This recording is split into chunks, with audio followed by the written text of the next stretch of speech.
If the name Telesaur English doesn't sound familiar to you, here's one that might. Abby Martin. Her show, Breaking the Set, which aired on RT, was a powerhouse of dissent, a stronghold of straightforward, honest reporting. Since leaving RT, Abby has found a new home at Telesaur English, and the real news complete with a new once-a-week, in-depth investigative journalism format, utilizing the same intensity towards the very same empire. Last week, we sat down with Abby to talk about her new show, Empire Files, the corporatized media, you guys, and her artistic endeavors off-screen. Take a look. So talk a little bit about the new show. It's a weekly investigative reporting piece. Why did you specifically want to do that, focusing on one issue a week? Why is that important to you? You know, Eleanor, I felt like for the last 3 or 4 years, I was kind of reacting to what the narrative was. So there's like this pre-established, preset narrative that's presented to us every day from the corporate media and also the political establishment. And I felt like I was just kind of reacting to that and saying like, here's what's going on, and trying to dissect all these stories and running a million miles a minute. And in the course of that process, I realized, hey, it's actually a lot more crucial, I think, to tell the context of every single issue that you're talking about. So instead of just kind of superfluously, superficially touching upon these issues and trying to desperately tell the bigger picture, why not just take a week to kind of open that up to people and really say like, here's not only the full context, but here's the history, and here's how we got here with this specific issue. And I feel like it's so much more valuable because it's timeless and it can be taught for people to understand much more than they would get from like maybe a truncated 3-minute news report. What is your goal with these weekly shows? Obviously, investigative journalism, like you said, goes deeper, and you have the ability to really dig into these one issue a week. What is your goal with that? My goal is re-education. I mean, I know that word is scary to some people. They're like, re-education camps. No, I'm talking about like actually learning history. Since we don't really learn history, and we're conditioned with this dogma and this mythology about America, and this American exceptionalism is ingrained in our society from such an early age, and moreover, just capitalism and kind of this unquestionable system that we live in that really does not benefit the whole of humanity. When we live in the richest country in the world, we can do better, we have to do better. And I think that media information is the war that we're in right now. And if we have an educated populace, then we'll be able to make our own decisions and unify in a much better way and understand the values that we all share. And we need to stand up against the people who are marginalizing us and marginalize them. So I think that this show's goal, my goal with the show, is to really present these issues for people to understand really complex things, understand the historical roots of these problems, of the geopolitical issues that we're facing today, and kind of see how America's played a really enormous role in shaping the world, shaping geopolitics, and how it's also the construct of empire has constricted growth potential humanity, really. And you know, I hate when people say like, you're just anti-American. It's like, no, I'm a baby of the empire. I'm a child of the empire, and that's why Americans have the unique ability to really stand up to our government, because we have been involved in so many horrors around the world, so many atrocities. I mean, the blood of so much death and destruction is on our hands specifically. So that's why I do think it's really important for Americans to call out the system and call out our government. And with this show, I hope to do that, and I hope to kind of break down this dogmatic paradigm where people think that our government and our country is the best in the world, and that we have the moral superiority to invade and bomb other countries based on some myth, and that needs to be undermined and challenged. Yeah, and of course I would argue that you and people like you are far more patriotic than just somebody who waves a flag and says we're awesome. You are just like raising a child. If you really try to raise that child to be a good person, then you are actually a better parent than the person who's just like, whatever, keep killing small animals. Yeah. That's just the way it is. I know, it's awesome. So because you started by reporting on the streets, and then of course you went to RT, and you had Breaking the Set, and now you're here. And you've probably seen far more than the average alternative media journalist how the empire fights back against this sort of alternative journalism and freedom of speech in the press.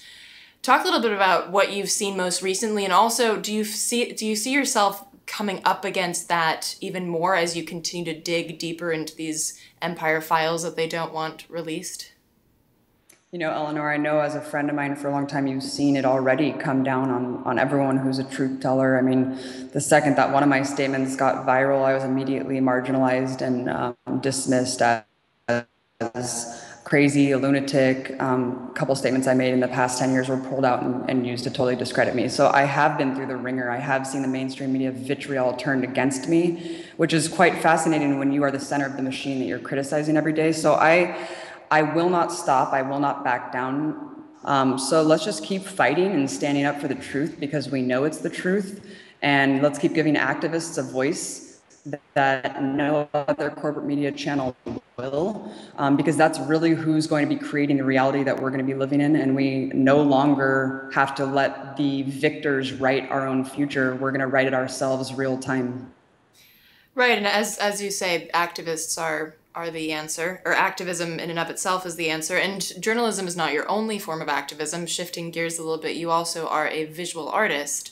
And I'm curious why your art is sort of like a multimedia platform. Why do you choose, first of all, why did you choose art as an outlet for your activism? And then talk a little bit about your chosen art platforms. You know, it started as a catharsis for my political activism because I was so intensely political that I needed some sort of like psychological output that was like kind of mindless at first. So it started off just abstract, and of course psychedelic drugs definitely helped the output of that creativity. And you know, growing up in a really artistic family, my mom and grandma had a ceramic studio, so that was really always great to be in a thriving environment that encouraged art and artistic expression. But over time, I just started feeling more confident about it, and I wanted to use art as a way to relay political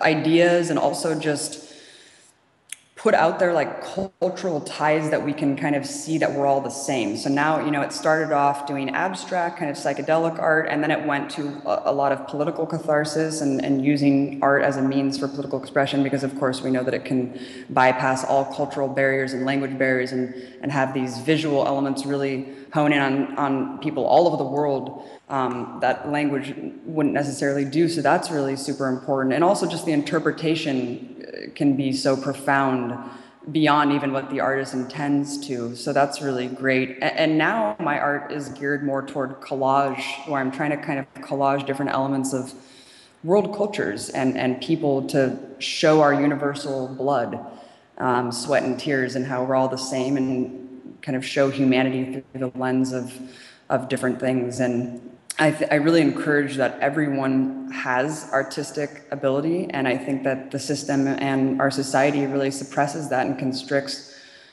art. And there's a good reason why, because the more creative someone is, obviously, the less that they're going to be conformed to some sort of like corporate shilldom. So finally, you obviously have different outlets for your activism, and one started as catharsis, one started as you know, going out on the streets because you wanted to cover what was going on. And this is something I try to deliver to people and try to ask the guests as well on the show is, what do you say to someone who just looks at what's happening and it is almost like a collage? You know, there's just so much happening. Like, what the fuck? Where do I step in? How the fuck do I step in? I don't know. Like, I'm not an artist. I'm not a journalist. Like, how do you get people that are on the fence or even potentially on the other side of the fence to come over and fight against the corporatocracy and fight for their own futures?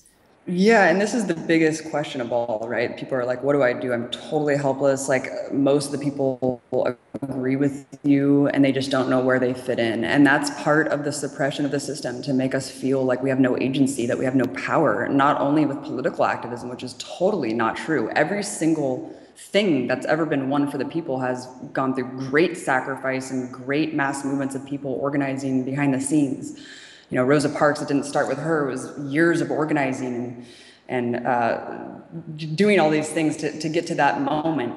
And when it comes to art and music, it's really honing in on whatever your passion is. And I've heard you say this too, and I love that you say this, because you clearly have found that passion, Eleanor. And I encourage everyone to just rid themselves of these kind of barriers that they think that they're not good enough, or that they don't have any talent, or that they're not artistic. Pick up a piece of charcoal, pick up a colored pencil, pick up a guitar. Just try to see what it is, because I promise you that it's there within your soul.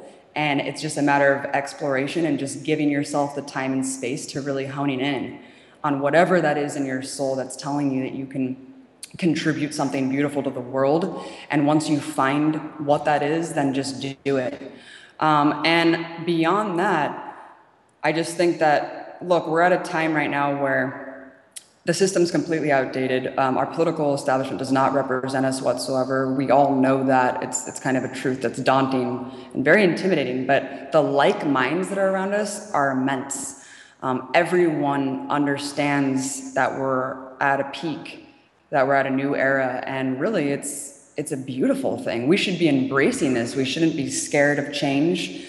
This is something that we can arm ourselves with the knowledge of history and the perils and errors of our ancestors, and really change that future for ourselves, because we can do better, we will do better, we must do better if we want a sustainable future. I think they were coming for either me or Abby there. So for more information on Abby and her show Empire Files, check out telesaurtv.net/English.